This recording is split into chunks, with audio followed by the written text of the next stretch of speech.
అమ్మయ్య, మొత్తానికైతే నేనైతే పని నుంచి అయితే ఇంటికి వచ్చేసానండి. పొద్దునైతే పప్పు చేసి వెళ్ళానమాట. ఇప్పుడైతే అన్నం పెట్టుకుంటున్నాను. అన్నంలో అయితే మా అమ్మ పంపించిన వీటిని చెక్కలు అంటారనమాట. ఆ సైడ్ అయితే, మా సైడ్ అయితే మాత్రం ఆకు వడలు అంటారు. అవైతే పప్పులో నంచుకొని తింటే చాలా టేస్ట్గా ఉంటాయని చెప్పి వేసుకున్నాను. మా అమ్మ అయితే మొన్న మా తమ్ముడు వచ్చినప్పుడు అయితే పంపించింది నా కోసమని. ఎప్పుడు ఏదో ఒకటి పంపిస్తానే ఉండిద్దండి మా అమ్మ. అమ్మలంటే అంతే కదా, పిల్లల కోసం ఏదైనా దాచి పెడతా ఉంటారు.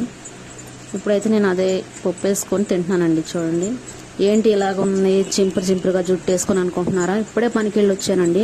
మన ఒంటికి అసలు మేకప్లు అనేవి పడదు. నేను ఎలాగైతే ఉంటానో వీడియోలు కూడా అలాగే తీస్తున్నాను. ఇలా తీస్తున్నానని మాత్రం తప్పు అనుకోకండి.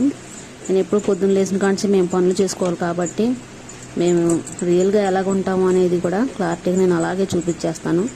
ఇంకా ఏ మేకప్లు ఇలాంటివి ఏమి ఉండవు అనమాట.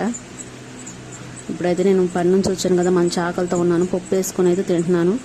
అలాగే మీది ఈ రోజున ఏం కూర అనేది కామెంట్ అయితే తెలపండి. మా వీడియోలు నచ్చితే లైక్ చేయండి, షేర్ చేయండి, సబ్స్క్రైబ్ చేసుకుంటాం మాత్రం అస్సలు మర్చిపోకండి. మా వీడియోలను చూస్తూ మాకు ఇలాగే సపోర్ట్ చేస్తారని మనస్ఫూర్తిగా కోరుకుంటున్నానండి. నెక్స్ట్ వీడియోలో కలుద్దాం. అంతవరకు బాయ్ అండి.